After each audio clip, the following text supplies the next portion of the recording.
Hello, my name is Dr. Diwan S. Raja. Today I will discuss about the anatomy of the epiploic foramen. The epiploic foramen is also called foramen of Winslow. It is also called Omental foramen, also called Aditus to the lesser sac. So if we consider our peritoneal cavity as a big sac or a balloon, if we compress here, then we'll get two parts of that balloon. Suppose like that.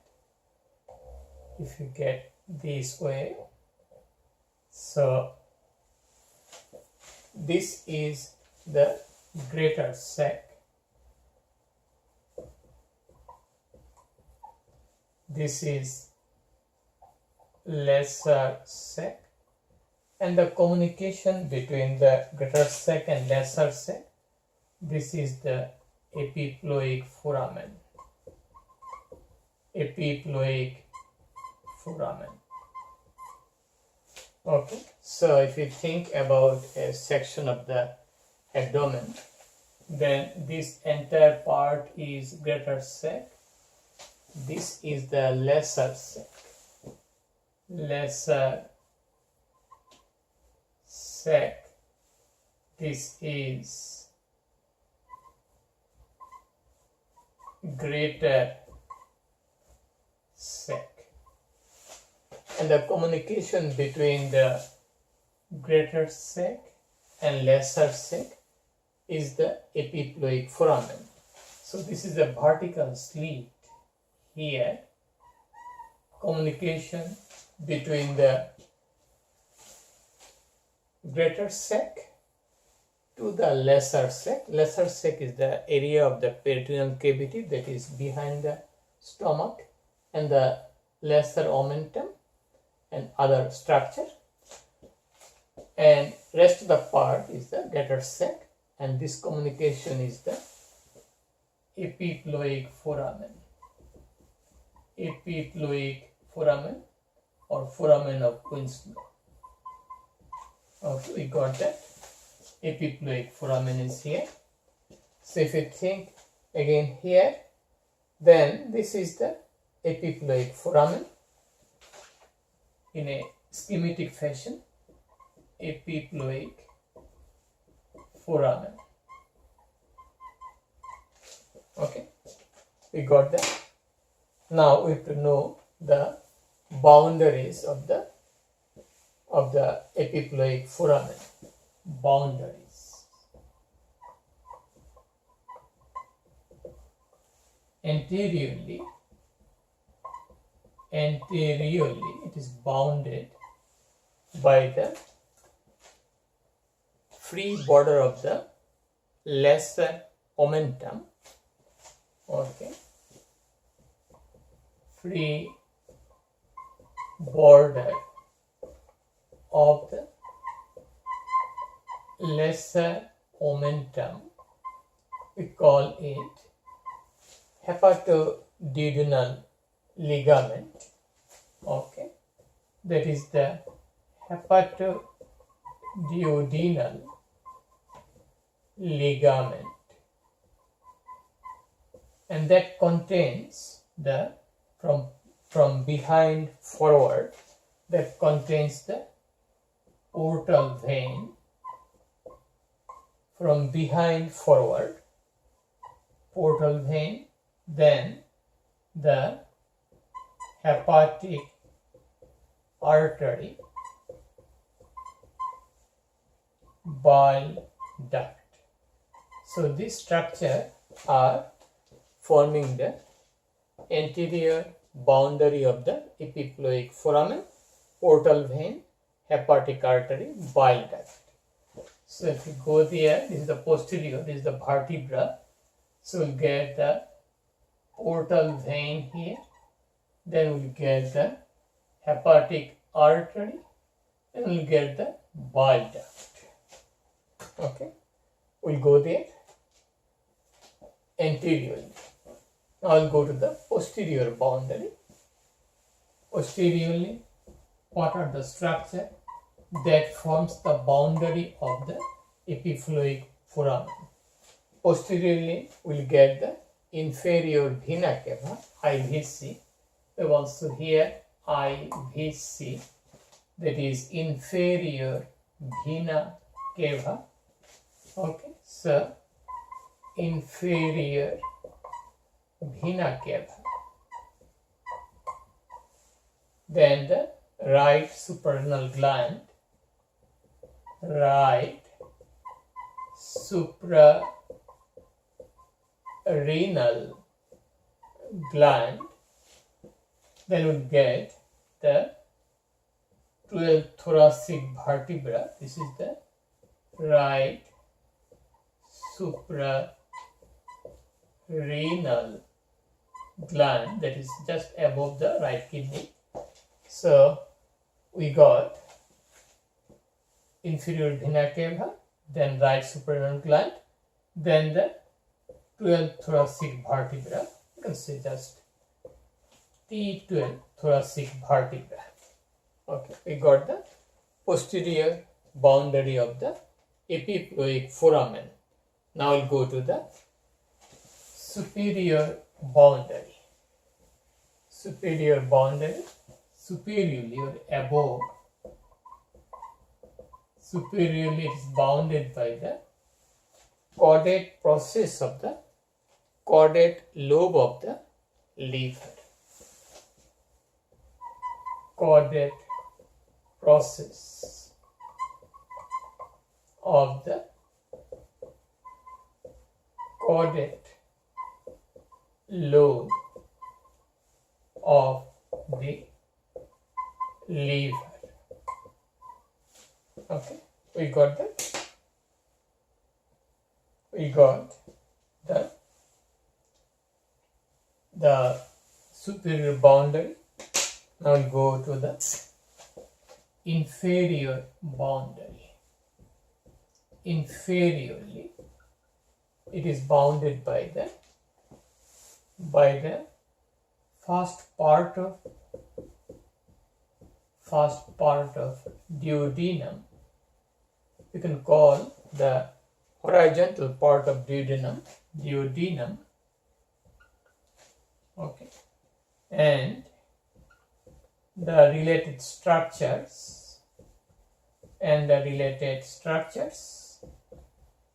like that of horizontal part of the hepatic artery, like that of horizontal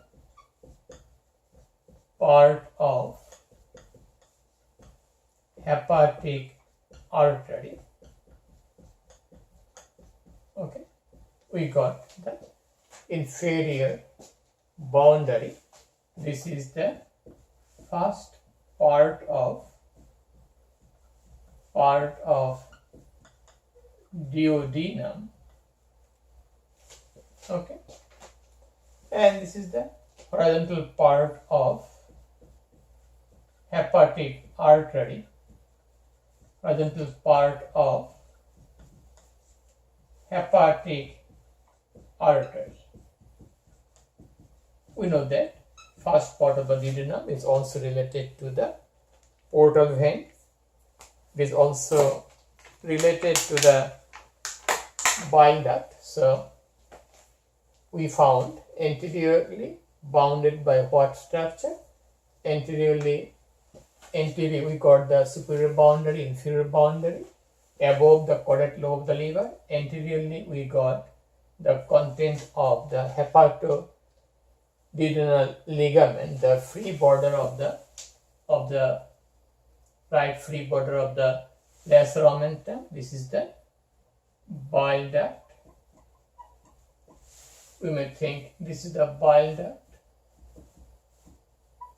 Then this is the hepatic artery.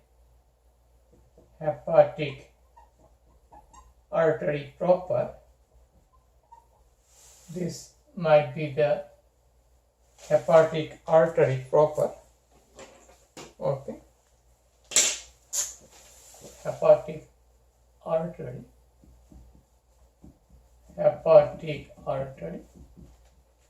and this is the portal vein. This is the portal vein.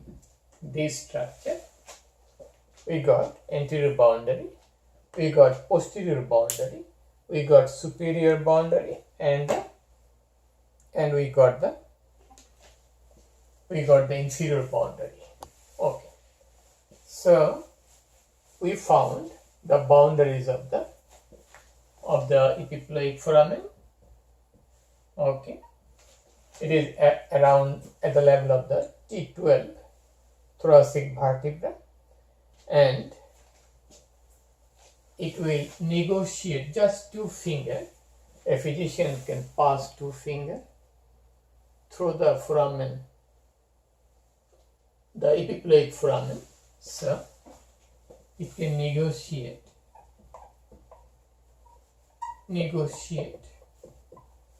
2 fingers. Okay, so we got the boundaries of the epiploic foramen. Now, what is the clinical importance? What is the clinical anatomy of the epiploic foramen? Clinical anatomy, we'll go there. What is the clinical significance? What are the significance? The epiploic foramen is a narrow channel, so the coils of small intestine may go to the lesser sac, and as because this is a narrow passage, the coil may get in, may not get out, so it may undergo strangulation. So we call it internal herniation. Internal herniation. So the small intestine may be stuck there. Small intestine may be strangulated there, because coil may go due to peristalsis inside, but it may not return back. Strangulated. Okay. So in that condition, there will be internal herniation. How the surgeon manage it? Surgeon cannot open the boundaries of the epiploic foramen because we have a lot of blood vessel there. Everything is vascular, like we have hepatic artery here.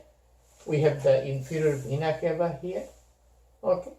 We have multiple structure, very vascular, like the caudate lobe of the liver, the caudate process of the caudate lobe of the liver. Okay. So then the first part of duodenum, it is also related to the blood vessel. Posteriorly, we have the inferior vena cava.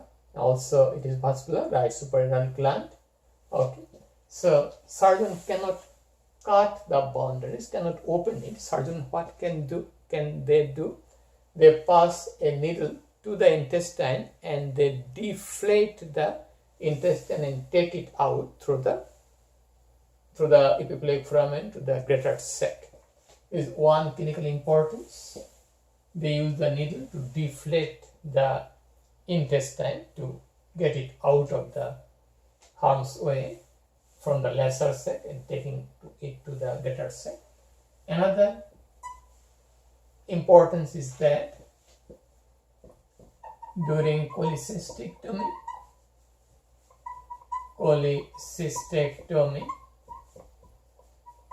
okay, what happened?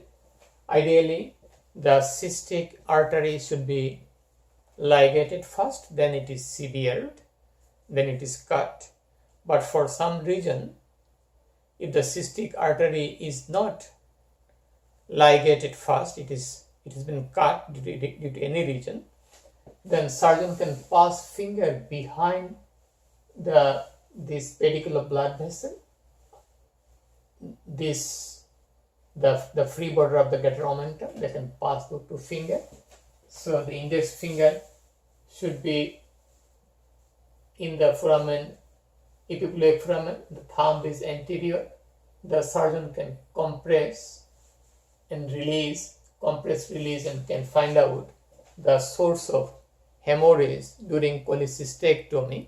So surgeon can fix the bleeding point okay, during cholecystectomy to fix the bleeding point or hemorrhagic point. One finger is passed, the index finger is passed behind this way, thumb is anterior and it is compressed so the surgeon can control bleeding. So that's all about the epiploic foramen. If you like my video, please subscribe me, support my channel, share the information with your friends, and have a nice day. Bye now.